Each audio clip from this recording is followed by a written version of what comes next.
അബി. സഞ്ജുവിൻ്റെ വിളിയിൽ അവൻ ഫോണിൽ നിന്നും തല ഉയർത്തി. എന്താണ് സഞ്ജു? നീ എന്താ അബി സജിത്ത് കൊണ്ടുവന്ന പേപ്പർ നോക്കുക പോലും ചെയ്യാതെ സൈൻ ചെയ്തത്? നിനക്കെന്താ അപ്പുവിന് വിശ്വാസമില്ല ഇപ്പോഴും?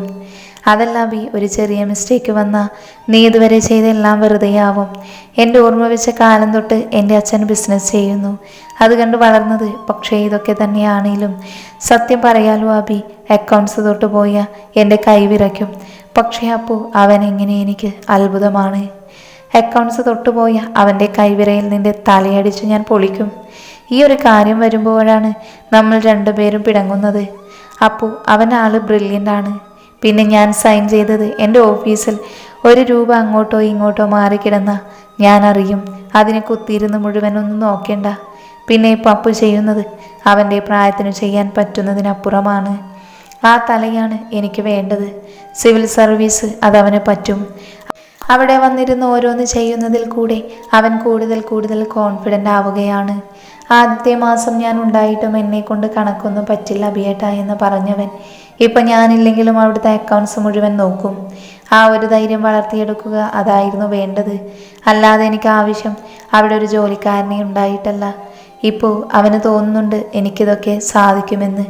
ഇതൊന്നും അല്ലാതൊരു വടിയും എടുത്ത് മുന്നിൽ വെച്ച് അടിച്ചിരുത്തി പഠിപ്പിക്കാൻ അവൻ എഴുതാൻ പോകുന്നത് LKG എക്സാം അല്ല സഞ്ജു, സിവിൽ സർവീസാണ്. എനിക്ക് തോന്നി അബി, എന്തേലും കാണാതെ നീ ഒന്നും ചെയ്യില്ലെന്ന്. ഇപ്പോൾ ഒരു മീറ്റിംഗ് അവൻ നന്നായി പ്രസൻറ്റ് ചെയ്യും, ഒരു പേടിയുമില്ലാതെ.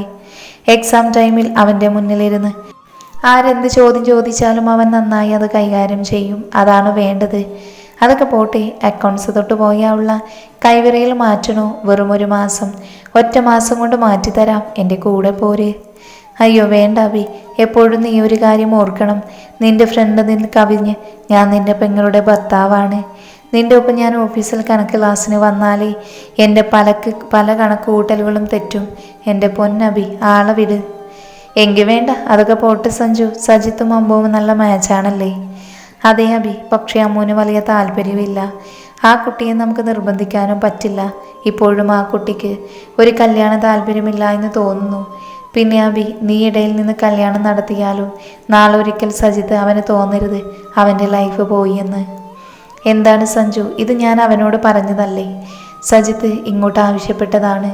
നിങ്ങളുടെ കല്യാണത്തിന് അമ്മുവിനെ കണ്ടപ്പോൾ എന്നോട് പറഞ്ഞപ്പോൾ തന്നെ ഞാൻ ആ കുട്ടിയുടെ ലൈഫിലുണ്ടായ ട്രാജഡി പറഞ്ഞത്.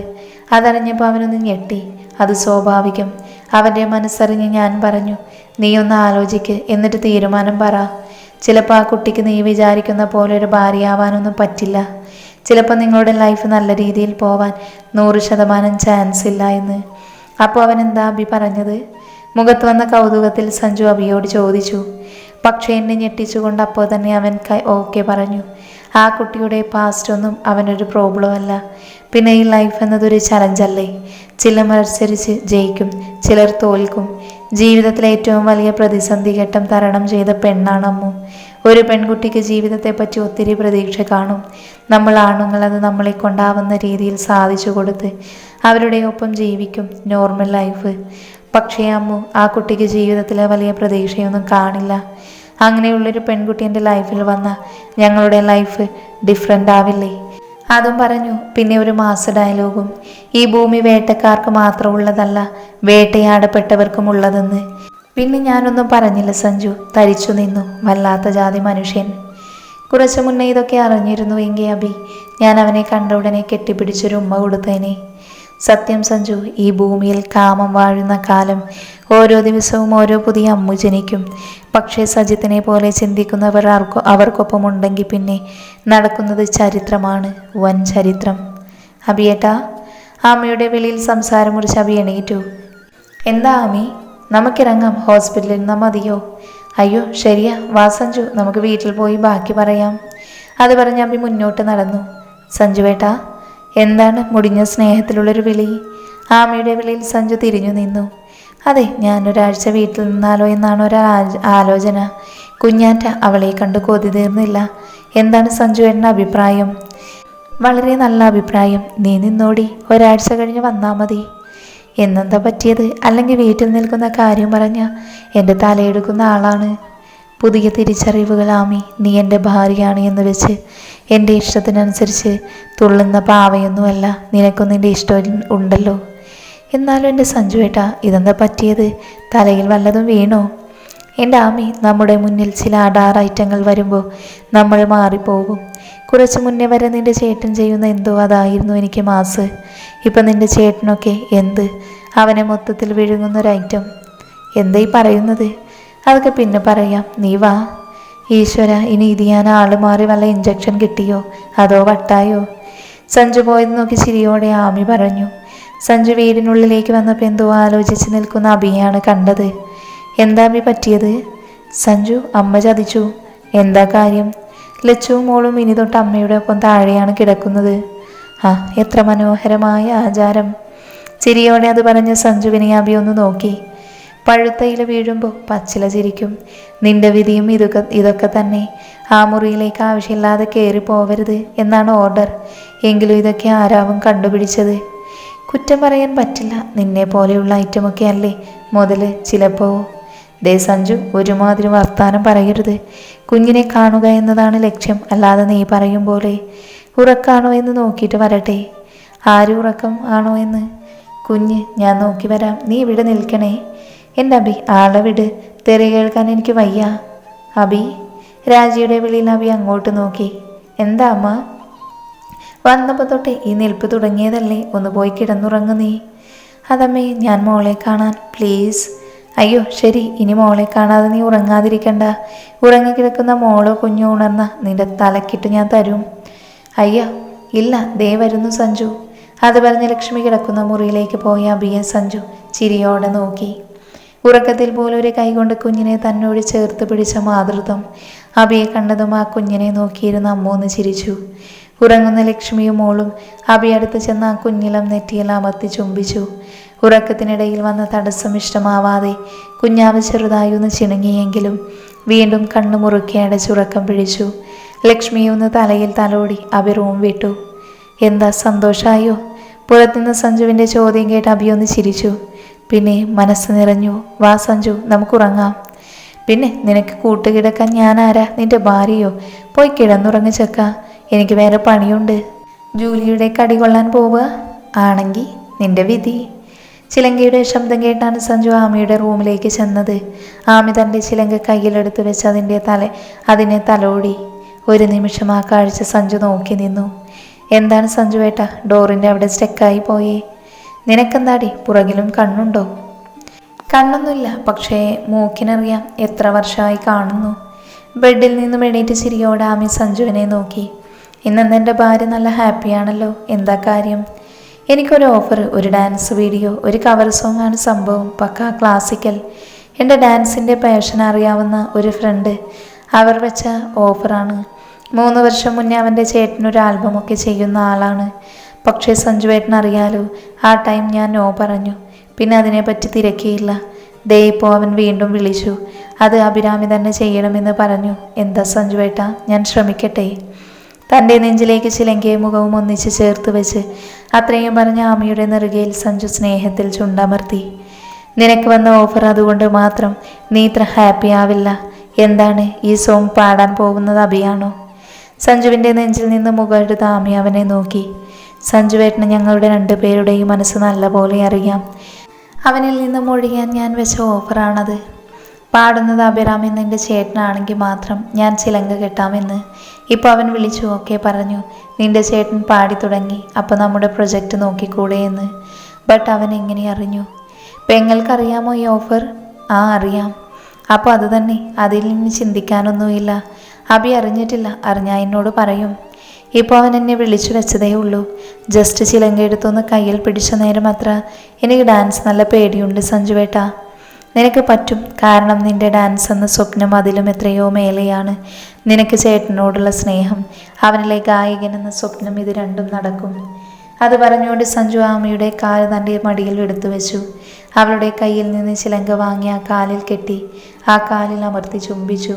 നിറഞ്ഞ കണ്ണുമായി ആമി അവനെ ഇറുക്കെ കെട്ടിപ്പുണർന്നു. താങ്ക് യു സഞ്ജുവേട്ട, നിങ്ങളെ പോലൊരു ഭർത്താവ് ഏതൊരു പെണ്ണിനും ബലമാണ്. ആമി.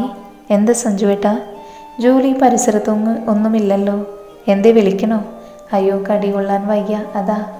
അത് പറഞ്ഞ് സഞ്ജു അവളുടെ പിൻകഴുത്തിൽ അമർത്തി ചുംബിച്ചു. സഞ്ജു ഒരുക്കിയ പ്രണയഗാനത്തിൽ ലയിച്ച് ആമയുടെ കാലിലെ ചിലങ്ക കുലുങ്ങി തുടങ്ങി. ഇടയ്ക്ക് പ്രണയത്തിന് തടസ്സമായ ഉടയാടകൾ ശരീരത്തിൽ നിന്ന് മാറി നിന്നപ്പോൾ ഒപ്പം ചിലങ്കയുടെ കിലുക്കവും നിലച്ചു താൽക്കാലികമായി. ഗുഡ് മോർണിംഗ് അളിയ. രാവിലെ ഓഫീസിൽ പോവാനൊരുങ്ങുന്ന അഭി സഞ്ജുവിൻ്റെ വിളിയിൽ തിരിഞ്ഞു നിന്നു. മരപ്പട്ടി, എൻ്റെ ഭാര്യ പോലും അപ്പോൾ ഇല്ല. ഞാൻ ഒറ്റയ്ക്ക് റൂമിലൊന്ന് തിരിഞ്ഞു നോക്കിയോ? പിന്നെ കൊച്ചു കുഞ്ഞല്ലേ, കോക്കാച്ചി പിടിക്കാൻ. കോഫി വേണോ? കുടിച്ചുകൊണ്ടിരിക്കുന്ന കോഫി കപ്പ് അബിയുടെ നേരെ നീട്ടി സഞ്ജു ചോദിച്ചു. ഒന്ന് രാവിലെ കുടിച്ചുവെങ്കിലും നീ തരുന്നതല്ലേ, ഇങ്ങതാ.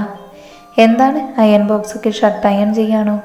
അയ്യോ വേണ്ട, വേണമെന്ന് കരുതി എടുത്തതാ. പക്ഷേ പാവൻ്റെ ഭാര്യ എല്ലാം അയൺ ചെയ്ത് സെറ്റാക്കി വെച്ചു.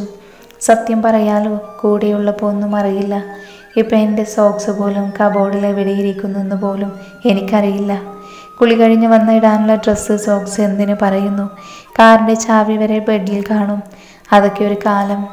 കോഫിയും കുടിച്ച് ബെഡിലിരുന്ന് സങ്കടം പറഞ്ഞ അബിയെ കണ്ട് സഞ്ജു പൊട്ടിച്ചിരിച്ചു. സഞ്ജു നീ ചിരിക്കല്ലേ, എൻ്റെ ഉള്ള കലി മുഴുവൻ ഞാൻ നിൻ്റെ നെഞ്ചത്ത് തീർക്കും. പിന്നെ ഞാൻ ചെണ്ടയാണല്ലോ. ദേ അബി, ഇനി എന്നെ ചുമ്മാ തല്ലിയാലുണ്ടല്ലോ, പെങ്ങളെയും കൊണ്ട് ഇറങ്ങിപ്പോയാൽ പിന്നെ ഞാൻ തിരികെ വരില്ല കേട്ടോ. പിന്നെ പേടിപ്പിക്കല്ലേ, ഞാനങ്ങ് പേടിക്കും. അങ്ങനെ എങ്ങാനും എന്നെ ഇട്ടിട്ട് പോയാൽ നിന്നെ ഞാൻ കൊല്ലും. പേടിച്ചൊന്നുമല്ല, നിന്നോടുള്ള ഇഷ്ടം കൊണ്ട് പോവില്ല. ആ കോഫിങ്ങതാ. അതൊക്കെ വിട്, അപ്പു ഉണ്ടല്ലോ ഓഫീസിൽ. പിന്നെ നീ ഇപ്പോൾ പോകുന്നതെന്താ? അപ്പോൾ ഇന്ന് ഉച്ചക്കൊന്ന് സിംഗപ്പൂർ വരെ പോകും, ഒരു ചെറിയ മീറ്റിംഗ്. ഞാനാണ് സാധാരണ പോകുന്നത്, പക്ഷേ ഇത്തവണ അപ്പു പോവട്ടെ. എന്തിനാ അബി, അതൊക്കെ അവനെ കൊണ്ട് പറ്റുമോ? പറ്റും, നീ പേടിക്കാതെ സഞ്ജു, അവൻ തകർക്കും. അതൊക്കെ പോട്ടെ, ഞാൻ എൻ്റെ ഭാവിച്ചിയൊന്ന് കാണട്ടെ. നീ രാവിലെ കുഞ്ഞിനെടുത്ത് നിൽക്കുന്നു എന്നാണ് ആമി പറഞ്ഞത്. അതെന്താന്നോ, നമുക്ക് സ്മരണ വേണ്ടി സഞ്ജു. ഭാര്യയില്ലെങ്കിൽ കുഞ്ഞെങ്ങനെ ഉണ്ടാവുക? അപ്പം ഞാൻ ലച്ചുവിനെ ഒന്ന് കാണാൻ, ഒരു ദർശന പുണ്യം. നിന്റെ അമ്മായി അമ്മ തല്ലിക്കൊന്നില്ല എങ്കിൽ താഴെ കാണും. അബി പോയെന്ന് നോക്കി സഞ്ജു ചിരിയോടെ നിന്നു. എന്താണ് ഭാര്യ ഒരു ആലോചന? കുളി കഴിഞ്ഞപ്പോൾ ക്ഷീണം കൂടിയോ? അബിയുടെ സൗണ്ട് കേട്ട് ലക്ഷ്മി ഒന്ന് ചിരിച്ചു. കുളി അങ്ങനെ വിളിച്ചതിൻ്റെ വില കളയരുത്, ഇതാണ് കുളി. ഭാഗ്യം അടുപ്പത്തിട്ട് വെള്ളമൊഴിച്ച് വേവിക്കാത്തത്. എന്താ ചൂട്. അയ്യോ പാവം, ഞാൻ വേണേ നിനക്ക് ഈ സിറ്റുവേഷൻ മാച്ചായ ഒരു പാട്ടുണ്ടല്ലോ, അത് പാടിത്തരാം. തൻ്റെ അടുത്ത് ബെഡിൽ വന്നിരുന്ന് ഇത്രയും പറഞ്ഞ അബിയെ ലക്ഷ്മി കപട ദേഷ്യത്തിൽ നോക്കി. നിങ്ങളുടെ ഒരു പാട്ട് ഇത്ര ആയിട്ടും നിങ്ങൾക്ക് പാടി മതിയായില്ലേ? അതൊക്കെ പോട്ടെ, കുഞ്ഞെവിടെ? അമ്മ കുളിപ്പിക്കാൻ കൊണ്ടുപോയി. ആണോ? അത് പറയണ്ടേ, ഞാൻ കരുതി അമ്മ ഇവിടെ എവിടെയെങ്കിലും കാണുമെന്ന്. അത് പറഞ്ഞ് തൻ്റെ കൈയെടുത്ത് പിടിച്ച അബിയെ ലക്ഷ്മി ഇരുത്തി നോക്കി. നീ എന്തിങ്ങനെ നോക്കുന്നത്? അബിയേട്ടന് ഓഫീസിൽ പോവണ്ടേ? അയ്യോ പോണം, അപ്പു പോലും ഇല്ല. അവനെവിടെ പോയി? ഇപ്പം എങ്ങും പോയില്ല, ഇന്ന് പോവും. സിംഗപ്പൂരിൽ വരെ ഒരു മീറ്റിംഗ് ഉണ്ട്. അവൻ നോ പറയാതെ പോവും. ഇപ്പോൾ അവനെനിക്ക് രാഹുലല്ല, അപ്പുവാണ്. പിന്നെ ഉള്ള കുഴപ്പം, ഞാൻ ദേഷ്യപ്പെട്ടും സങ്കടമാവും. അബിയേട്ടൻ വഴക്ക് പറയും. പിന്നെ ഞാനൊരു ജോലി ഏൽപ്പിച്ച് അത് പറഞ്ഞ ടൈമിൽ തീർത്ത് ഫയലിൻ്റെ ടേബിളിൽ ഉണ്ടാവണം. അല്ലെങ്കിൽ ബാക്കി പറയാതെ അഭിലക്ഷ്മിയുടെ മുഖത്തേക്ക് തൻ്റെ മുഖം അടുപ്പിച്ചു. ദേ അബിയേട്ട, അമ്മ. അയ്യോ എവിടെ? പേടിയോടെ അത് പറഞ്ഞ് ചാടി എഴുന്നേറ്റ് അബിയെ കണ്ട് ലക്ഷ്മിക്ക് ചിരി വന്നു. ഞാൻ കരുതി അമ്മ വന്നു എന്ന്. പിന്നെ നീ സജിത്തിൻ്റെ കാര്യം അമ്മുവിനോടൊന്ന് പറ, പാവം. പറയാ അബിയേട്ട, നിങ്ങളൊന്ന് പോവാൻ നോക്ക്, അമ്മ വന്നാൽ തീർന്നു. പിന്നെ ഒന്ന് പോയടി. അത് പറഞ്ഞ് ലക്ഷ്മിയുടെ അടുത്തേക്ക് ചെന്ന അബി കുഞ്ഞിൻ്റെ കരച്ചിൽ കേട്ട് തിരിഞ്ഞതും പുറകിൽ രാജി. ആദ്യം ഒന്ന് ചമ്മിയെങ്കിലും അവരെ ഒന്ന് നോക്കി നന്നായി ചിരിച്ച് കാണിച്ചു. ലക്ഷ്മി വന്ന് ചിരി കടിച്ചു പിടിച്ച് കിടന്നു. അബി, എന്താ അമ്മേ? നീ 1 മണിക്കൂർ മുമ്പ് ഓഫീസിൽ പോയെന്ന് സഞ്ജു പറഞ്ഞു. അപ്പോൾ നീ ഇതുവരെ പോയില്ലേ? ഈ സഞ്ജു തണ്ടിയെ കൊണ്ട് വലിയ ശല്യാണല്ലോ. എന്നെന്തേലും പറയുന്നതാണെങ്കിൽ ഉറക്കെ പറ അബി.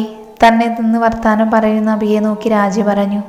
അയ്യോ ഞാനൊന്നും പറഞ്ഞില്ല, മോളെ കാണാൻ നോക്കി നിന്നതാണ്. പക്ഷേ ഒത്തിരി നിന്നപ്പോൾ കാലുവേദന, അപ്പോൾ നീ ബെഡിലിരുന്നതാണ്.